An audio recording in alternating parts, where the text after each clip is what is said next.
Hi hello welcome back. അപ്പോൾ ഇന്ന് നമ്മൾ വന്നിട്ടുള്ളത് നമുക്കറിയാം HSA ഫിസിക്കൽ സയൻസ് അതുപോലെ LPUP ഒക്കെ നോട്ടിഫിക്കേഷൻ വരാനിരിക്കുകയാണ്. അപ്പോൾ നമുക്ക് കുറച്ച് നേരത്തെ തന്നെ പഠിത്തം തുടങ്ങാം അല്ലേ? അപ്പോൾ ഇന്ന് മുതൽ നമ്മൾ സിലബസ് ഓരോ ടോപ്പിക്കും കവർ ചെയ്തുകൊണ്ട് പോകാൻ വേണ്ടി ഉദ്ദേശിക്കുകയാണ്. HSA LPUP പോലുള്ള എക്സാമുകൾക്കൊക്കെ പ്രിപ്പയർ ചെയ്യുന്നവർക്ക് ഇത് ഒരുപാട് ഉപകാരപ്പെടുമെന്ന് തന്നെ വിശ്വസിക്കുന്നു. അപ്പോൾ വീഡിയോ മൊത്തത്തിൽ കാണാൻ ഇഷ്ടപ്പെടുകയാണെങ്കിൽ ലൈക്ക് ചെയ്യാനും മറ്റുള്ളവർക്ക് ഷെയർ ചെയ്യാനും ഇതുപോലുള്ള കൂടുതൽ വീഡിയോസിനായിട്ട് ചാനൽ സബ്സ്ക്രൈബ് ചെയ്യാനും മറക്കരുത്. നിങ്ങൾക്ക് എന്തെങ്കിലും സജഷൻസോ കാര്യങ്ങളോ ഉണ്ടെങ്കിൽ കമൻറ്റിലൂടെ നിങ്ങൾക്ക് നമ്മളെ അറിയിക്കാം കേട്ടോ. നമ്മൾ ആദ്യം നോക്കാൻ പോകുന്നത് കെമിസ്ട്രിയാണ്. രസതന്ത്രത്തിലെ ആറ്റത്തിൻ്റെ ഘടന എന്ന് പറഞ്ഞൊരു ഭാഗമുണ്ട്. അപ്പോൾ നമ്മൾ ആറ്റം ആണ് ആദ്യമായിട്ട് തുടങ്ങാൻ വേണ്ടി പോകുന്നത്.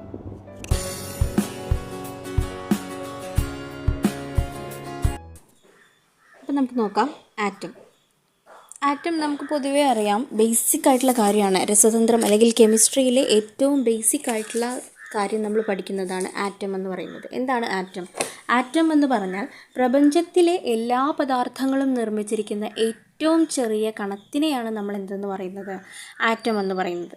ഈ ലോകത്തിലെ അല്ലെങ്കിൽ പ്രപഞ്ചത്തിലെ എല്ലാ പദാർത്ഥങ്ങളും നിർമ്മിച്ചിരിക്കുന്ന ഏറ്റവും ചെറിയ കണത്തിനെയാണ് നമ്മൾ ആറ്റം എന്ന് പറയുന്നത്. ഈ ആറ്റം കണ്ടുപിടിച്ച വ്യക്തിയാണ് ജോൺ ഡാൾട്ടൺ. മറന്നു പോകരുത്, ആറ്റം കണ്ടുപിടിച്ച വ്യക്തിയാണ് ജോൺ ഡാൾട്ടൺ. എന്നാൽ ആറ്റം എന്ന പദം ആദ്യമായി പ്രയോഗിച്ച വ്യക്തി ഓസ്റ്റ്വാൾഡാണ്. ആറ്റം കണ്ടുപിടിച്ചത് ജോൺ ഡാൾട്ടൺ ആണ് എങ്കിൽ ആറ്റം എന്ന പദം ആദ്യമായി ഉപയോഗിച്ച വ്യക്തി അല്ലെങ്കിൽ പ്രയോഗിച്ച വ്യക്തിയാണ് ഓസ്റ്റ്വാൾഡ്. ഓക്കെ, ദെൻ പരമാണു സിദ്ധാന്തം അവതരിപ്പിച്ച ആദ്യ ഭാരതീയ ഋഷിവര്യൻ ആരാണ്? ഒരുപാട് തവണ റിപ്പീറ്റ് ചെയ്തിട്ടുള്ള ഒരു ചോദ്യമാണത്. പരമാണു സിദ്ധാന്തം അവതരിപ്പിച്ച ആദ്യ ഭാരതീയ ഋഷിവര്യൻ ആരാണ്?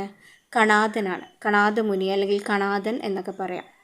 അദ്ദേഹത്തിൻ്റെ വൈശേഷിക സൂത്രം എന്ന കൃതിയിലൂടെയാണ് അദ്ദേഹം പരമാണു സിദ്ധാന്തം അവതരിപ്പിച്ചത്. പരമാണു സിദ്ധാന്തം അവതരിപ്പിച്ച ആദ്യ ഭാരതീയ ഋഷിവര്യനാണ് കണാദൻ. എവിടെയാണ് അദ്ദേഹം അവതരിപ്പിച്ചത്? വൈശേഷിക സൂത്രം. ഓക്കെ, ആ പേര് മറന്നു പോകരുത്.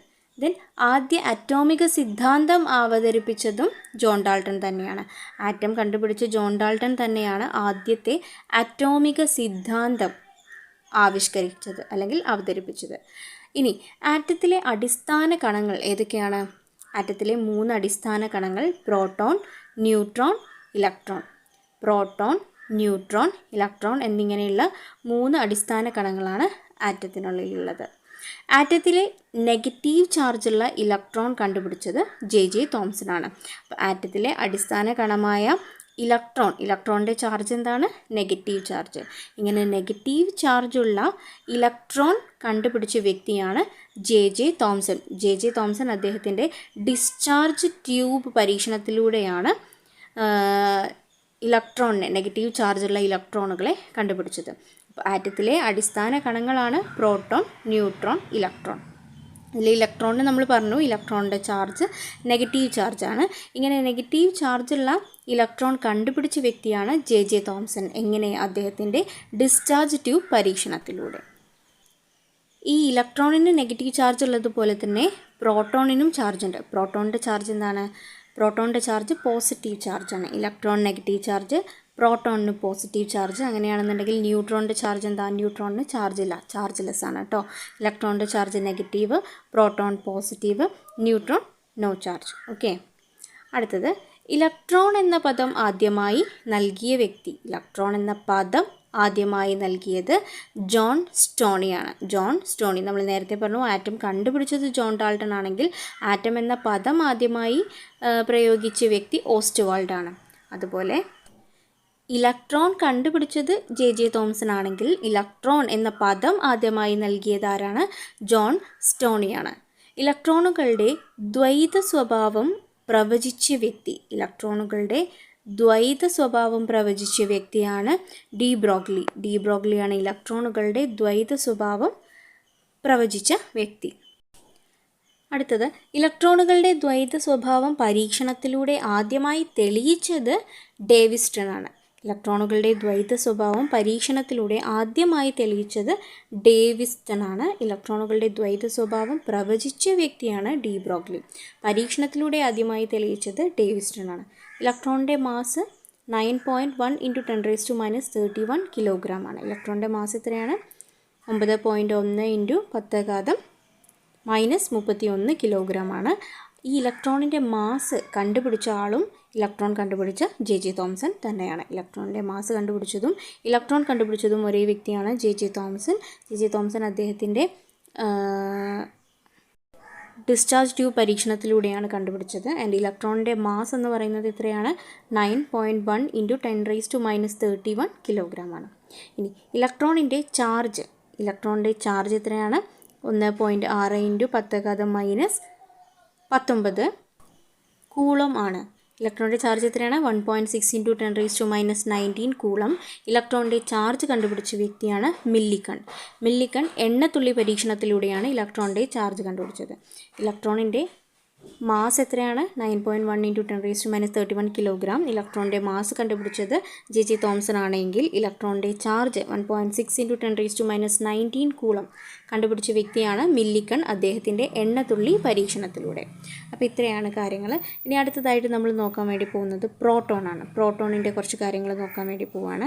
ആറ്റത്തിലെ പോസിറ്റീവ് ചാർജുള്ള പ്രോട്ടോണുകളെ കണ്ടെത്തിയത് ആരാണ്? ഏണസ്റ്റ് റുദർഫോർഡാണ്. നമ്മൾ നേരത്തെ പറഞ്ഞിരുന്നു ഇലക്ട്രോണിൻ്റെ ചാർജ് എന്തായിരുന്നു? നെഗറ്റീവ് ചാർജ് ആയിരുന്നു. നെഗറ്റീവ് ചാർജുള്ള ഇലക്ട്രോണിനെ കണ്ടുപിടിച്ചത് ജെ തോംസൺ ആണെങ്കിൽ ആറ്റത്തിലെ പോസിറ്റീവ് ചാർജുള്ള പ്രോട്ടോണുകളെ കണ്ടുപിടിച്ച ആളാണ് ഏണസ്റ്റ് റുദർഫോർഡ്.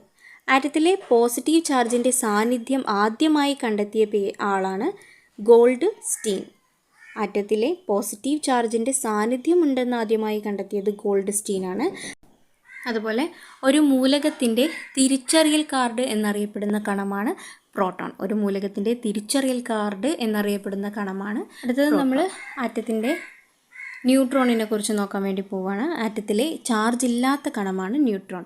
ഇലക്ട്രോണിൻ്റെ ചാർജ് എന്തായിരുന്നു? നെഗറ്റീവ്. പ്രോട്ടോണിൻ്റെ ചാർജ് പോസിറ്റീവ്. ന്യൂട്രോണിൻ്റെ ചാർജ് എന്ന് പറയുന്നത് ചാർജ് ഇല്ല. ഓക്കെ, അപ്പോൾ ആറ്റത്തിലെ ചാർജ് ഇല്ലാത്ത കണമാണ് ന്യൂട്രോൺ. ന്യൂട്രോൺ കണ്ടുപിടിച്ച വ്യക്തിയാണ് ജെയിംസ് ചാഡ്വിക് ആണ് ന്യൂട്രോൺ കണ്ടുപിടിച്ചത്. ഭാരം ഏറ്റവും കൂടിയ അറ്റോമിക് കണമാണ് ന്യൂട്രോൺ. ഏറ്റവും കൂടുതൽ ഭാരമുള്ള അറ്റോമിക് കണം ഏതാണ്? ന്യൂട്രോൺ ആണ്. എങ്കിൽ ചാർജ് ഇല്ലാത്ത കണം കൂടിയാണ് ന്യൂട്രോൺ എന്ന് പറയുന്നത്. ആറ്റത്തിലെ പോസിറ്റീവ് ചാർജുള്ള ഇലക്ട്രോൺ ഏതാണ്? പോസിട്രോൺ ആണ്. ആറ്റത്തിലെ പോസിറ്റീവ് ചാർജുള്ള ഇലക്ട്രോൺ ഏതാണ്? പോസിട്രോൺ ആണ്. പോസിട്രോൺ കണ്ടുപിടിച്ച വ്യക്തിയാണ് കാൾ ആൻഡേഴ്സൺ. ആറ്റത്തിലെ പോസിറ്റീവ് ചാർജുള്ള ഇലക്ട്രോണാണ് പോസിട്രോൺ. ഈ പോസിട്രോൺ കണ്ടുപിടിച്ച വ്യക്തി കാൾ ആൻഡേഴ്സൺ. ആറ്റത്തിൻ്റെ കേന്ദ്രഭാഗം എന്നറിയപ്പെടുന്നത് എന്താണ്? ന്യൂക്ലിയസ് ആണ്. ആറ്റത്തിൻ്റെ കേന്ദ്രഭാഗമാണ് ന്യൂക്ലിയസ്. ഒരാറ്റത്തിലെ ന്യൂട്രോണുകളെയും പ്രോട്ടോണുകളെയും തമ്മിൽ ചേർത്ത് വയ്ക്കുന്ന അടിസ്ഥാന കണങ്ങളെ നമ്മൾ പറയുന്ന പേരാണ് മീസോണുകൾ. ശ്രദ്ധിക്കുക, ഒരാറ്റത്തിലെ ന്യൂട്രോണുകളെയും പ്രോട്ടോണുകളെയും തമ്മിൽ ചേർത്ത് വയ്ക്കുന്ന അടിസ്ഥാന കണങ്ങളെ നമ്മൾ പറയുന്ന പേരാണ് മീസോൺ. ഈ മീസോൺ കണ്ടെത്തിയത് ആരാണ്? യുക്കാവയാണ് മീസോൺ കണ്ടുപിടിച്ചത്. ഒരാറ്റത്തിന് ചാർജ് ഇല്ല, എന്നാൽ ന്യൂക്ലിയസിന് പോസിറ്റീവ് ചാർജാണ്.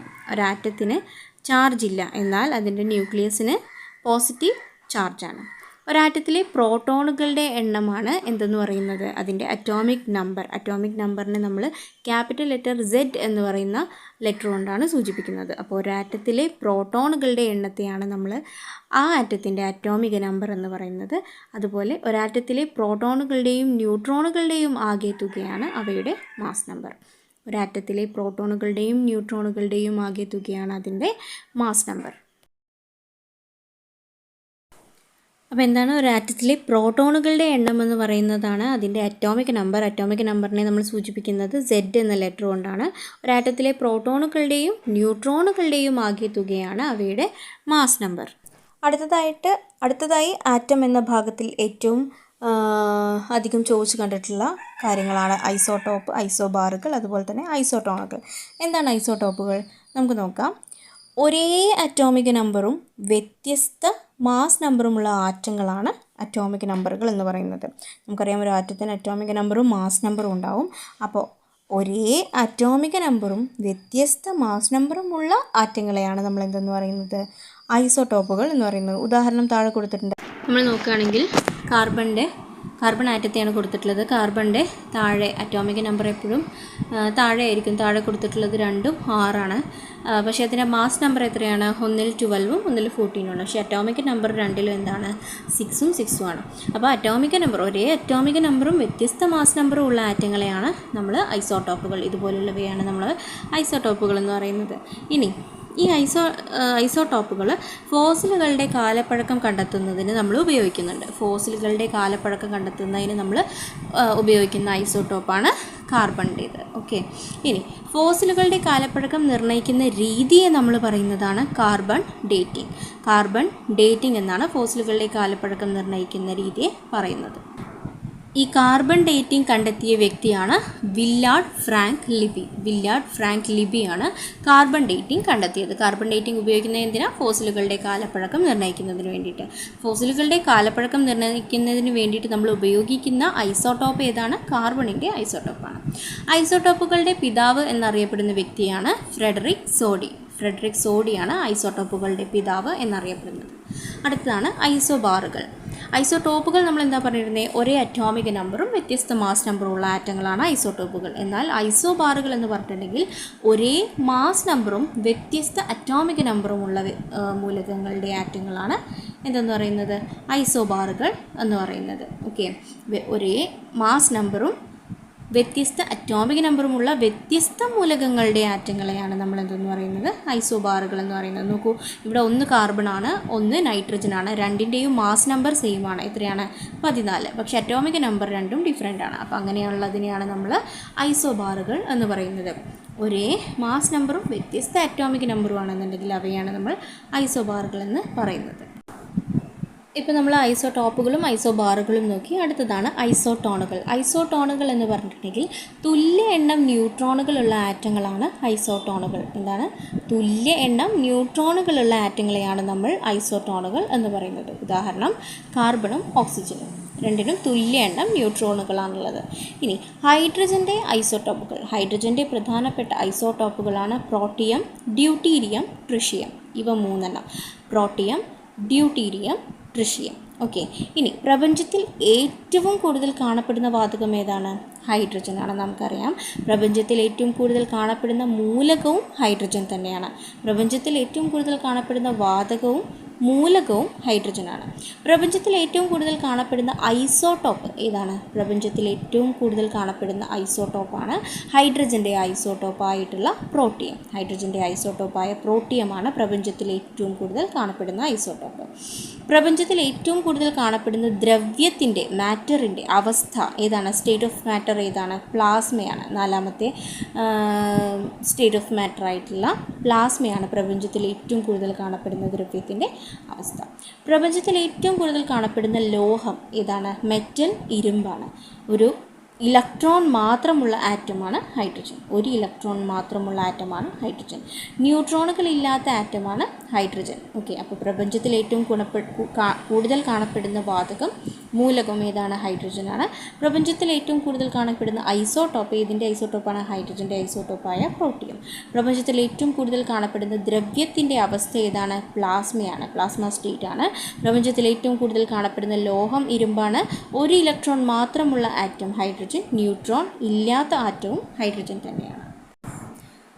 അപ്പോൾ ന്യൂട്രോൺ ഇല്ലാത്ത ആറ്റം ഏതാണ്? ന്യൂട്രോൺ ഇല്ലാത്ത ആറ്റമാണ് ഹൈഡ്രജൻ. അതുപോലെ തന്നെ ന്യൂട്രോൺ ഇല്ലാത്ത ഐസോടോപ്പാണ് ഹൈഡ്രജൻ്റെ ഐസോടോപ്പായിട്ടുള്ള പ്രോട്ടിയം. ഏറ്റവും ലഘുവായ ആറ്റം ഏതാണ്? ഹൈഡ്രജനാണ്. ഏറ്റവും ചെറിയ ആറ്റം ഹീലിയം ആണ്. ഏറ്റവും ലഘുവായ ഐസോടോപ്പ് പ്രോട്ടിയം തന്നെയാണ്. ഏറ്റവും ലഘുവായ റേഡിയോ ആക്റ്റീവ് ഐസോടോപ്പ് ട്രിഷിയമാണ്. സാധാരണ ഹൈഡ്രജൻ എന്നറിയപ്പെടുന്നത് പ്രോട്ടിയമാണ്. സാധാരണ ഹൈഡ്രജൻ എന്നറിയപ്പെടുന്നത് പ്രോട്ടിയമാണ്. ഏറ്റവും ലഘുവായ റേഡിയോ ആക്റ്റീവ് ഐസോടോപ്പ് ട്രിഷിയം. ഘന ഹൈഡ്രജൻ എന്നറിയപ്പെടുന്നത് ഡ്യൂട്ടീരിയമാണ്. ഘന ഹൈഡ്രജൻ എന്നറിയപ്പെടുന്നത് ഡ്യൂട്ടീരിയമാണ്.